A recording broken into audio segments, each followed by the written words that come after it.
ఈ రోజు భారత్ బంద్ లో భాగంగా ఎస్సీ వర్గీకరణ వ్యతిరేక పోరాట సమితి ఆధ్వర్యంలో మాల మహానాడు కార్యకర్తలు నాయకులు ఆధ్వర్యంలో హైదరాబాద్ లోని ట్యాంక్ బండ్ అంబేద్కర్ విగ్రహం వద్ద ధర్నా నిర్వహించడం జరిగింది. ఎస్సీ వర్గీకరణ రాజ్యాంగ విరుద్ధమని, ఆర్టికల్ 341 వ్యతిరేకమని ఎస్సీ వర్గీకరణ వ్యతిరేక పోరాట సమితి చైర్మన్ జి చెన్నయ్య అన్నారు. దేశంలోని అన్ని ఎస్సీ ఎస్టీ సంఘాలు రాజకీయ పార్టీలు వ్యతిరేకిస్తున్నాయని, రిజర్వేషన్ బచావో సంఘర్షణ సమితి, బహుజన సమాజ్ పార్టీ మాయావతి గారు, లోక్ జనశక్తి పార్టీ కేంద్ర మంత్రి చిరాగ్ పాస్వాన్ గారు, republic and party of India కేంద్ర మంత్రి రామ్దాస్ అథ్వేల్ గారు, చంద్రశేఖర్ ఆజాద్ గారు, మాల మహానాడు, మాల సంఘాల జేఎస్సీ ఎస్సీ వర్గీకరణ వ్యతిరేక పోరాట సమితి, అలాగే ఉత్తర భారతదేశంలోని మాదిగలంతా ఎస్సీ వర్గీకరణను వ్యతిరేకిస్తున్నారని చెన్నయ్య పేర్కొన్నారు. ఆంధ్రప్రదేశ్ హైకోర్టు, పంజాబ్ హైకోర్టు 5 జడ్జిల సుప్రీంకోర్టు ధర్మాసనం ఏ ఆర్టికల్స్ ప్రకారం అయితే వర్గీకరణ చెల్లదని చెప్పాయో అవే ఆర్టికల్స్ ప్రకారం ఇప్పుడు వర్గీకరణ చేయొచ్చని చెప్పడం విరుద్ధమని అన్నారు. రాజ్యాంగ సవరణ జరగకుండా, ఆర్టికల్స్ మార్చకుండా వర్గీకరణ చేయాలని చెప్పడం కరెక్ట్ కాదన్నారు. సుప్రీంకోర్టు తీర్పు క్రిమినల్లే అమలు చేయాలని చెప్తే దాన్ని అమలు చేయమని చెప్తున్న కేంద్ర ప్రభుత్వం సుప్రీంకోర్టులో పిటిషన్ దాఖలు చేయడం తన ద్వంద్వ వైఖరికి నిదర్శనం అన్నారు. వెంటనే ఎస్సీ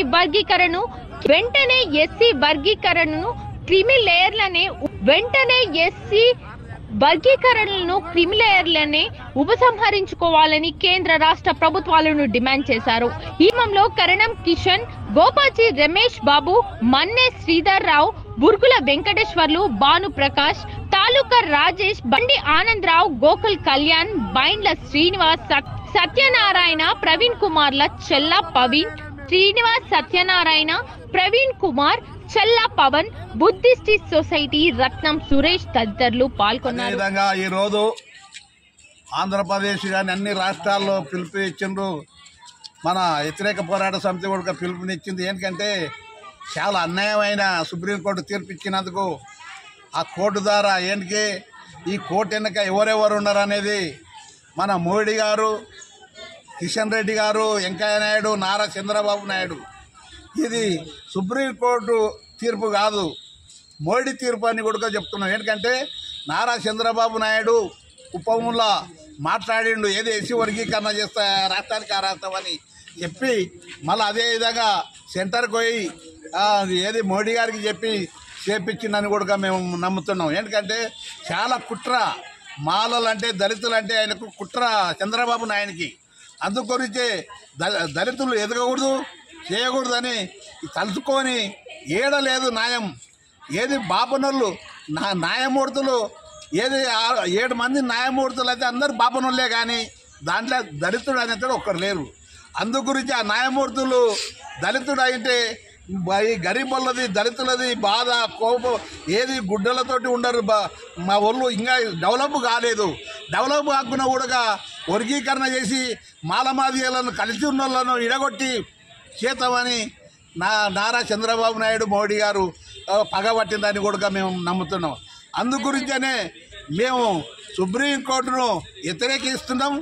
మేము ఎంతవరకైనా కూడా మేము 9 మంది న్యాయమూర్తులు పెట్టి రిపిటిషన్ వేసి మేము ఆపేస్తామని మేము డిమాండ్ చేస్తున్నాం. అదే ఆపేసి మేము శాంతియుతంగా ధర్నాలు, రసరోకలు, మా ఉద్యమాలు చేసి మేము ఏదాది ఎట్లా ఉన్నదో అట్లా మేము వర్గీకరణ సాధించుకుంటామని కూడా మేము డిమాండ్ చేస్తున్నాం. ఈరోజు భారత్ బంద్ పిలుపునకు అన్ని సంఘాలతో కూడి మేము ఆంధ్ర తెలంగాణలో విజయవంతంగా చేసినాం. ముఖ్యంగా వర్గీకరణ వ్యతిరేకంగా సుప్రీంకోర్టు ఇచ్చిన తీర్పు రాజ్యాంగానికి విరుద్ధమైన తీర్పు.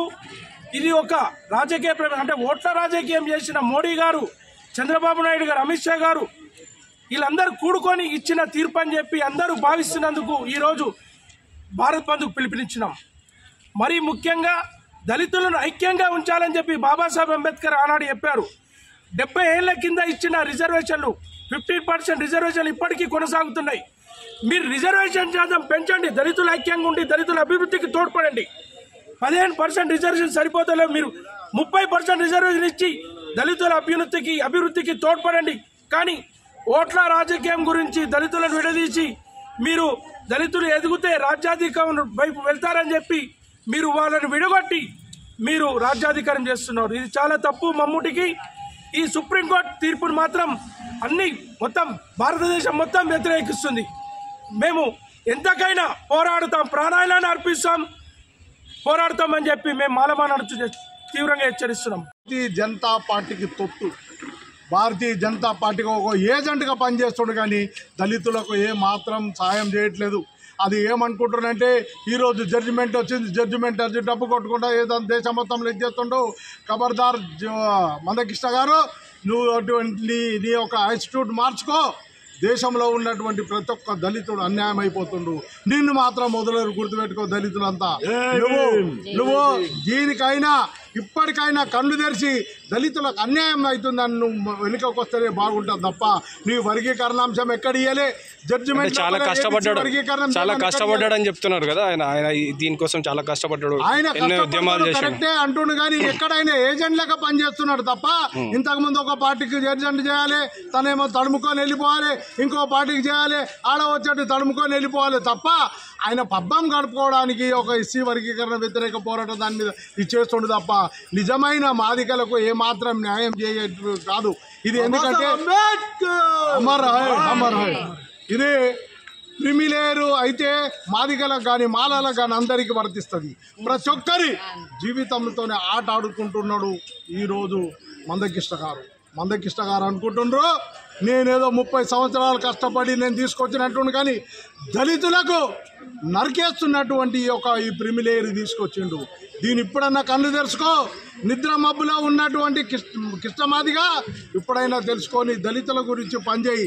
దళితులకు ఉన్నత స్థాయి పోవడానికి చూడు, రాజకీయ పరిజ్ఞానం వచ్చేటట్టు చూడు, రాజకీయ ఒక అరువులు అయ్యేటట్టు చూడు, రాజకీయ అధికారం రానికే చూడు. కానీ ఈ తొత్తులు బతుకుతే నిన్ను ఎవరు వదలరు. మాదిగా సామాజిక వర్గం నిన్ను వదలదని నిన్ను తరిమి కొడతారు. అదే సామాజిక వర్గం అని గుర్తుపెట్టుకో. ఖబర్దార్. జై భీమ్, జై అంబేద్కర్. ఏం చెప్తున్నాం అంటే ఈ రాష్ట్రంలో ఎస్సీ వర్గీకరణ అనేది ఇక్కడ దేశంలో ఎక్కడ ఎస్సీ వర్గీకరణ అనేది అవసరం లేదని చెప్తున్నాం. ఎందుకంటే ఎస్సీ వర్గీకరణ అవసరం లేదు. 30 సంవత్సరాల ఉద్యమం అనేది వృధా, ఉపయోగం లేని ఉద్యమం ఇది. మా ఎంఆర్పీఎస్ ఉద్యమం అనేది 30 సంవత్సరాల ఉద్యమం చేశారు. ఉపయోగం లేని ఉద్యమం.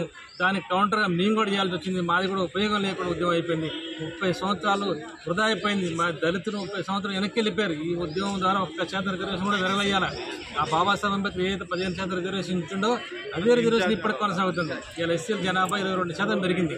ఎస్సీ జనాభా ప్రకారం దామాషా ప్రకారం రిజర్వేషన్ పెరగాల్సిన అవసరం ఉంది. ఒక్క రాజకీయ పార్టీ కూడా రిజర్వేషన్ పెంచడం గురించి మాట్లాడలేదు. ఇలా ఈ వర్గీకరణ చేయడానికి పోటీ పడుతున్నాయి. కాంగ్రెస్, బీజేపీ, చంద్రబాబు నాయుడు, మోడీ గారు ప్రతి పార్టీ వర్గీకరణ చేస్తారు ముందుకు వస్తున్నాయి, పోటీ పడుతున్నాయి. అదే 1% రిజర్వేషన్ పెంచడానికి మాత్రం ఒక రాజకీయ పార్టీ ముందు రావట్లేదు. ఇలా మధ్య కొట్లాట పెట్టి గొడవలు పెట్టి విభజించి పాలించే రాజకీయాలు చేయాలి. ఓటు బ్యాంకులు ఓట్ల కోసం ఓట్లు దండుకోవాలనే ఉద్దేశంతో రాజకీయ పార్టీలు వస్తుంది తప్ప ఈ ఉద్యమాలు అనేది ఉపయోగమైన ఉద్యమాలు ఇవి.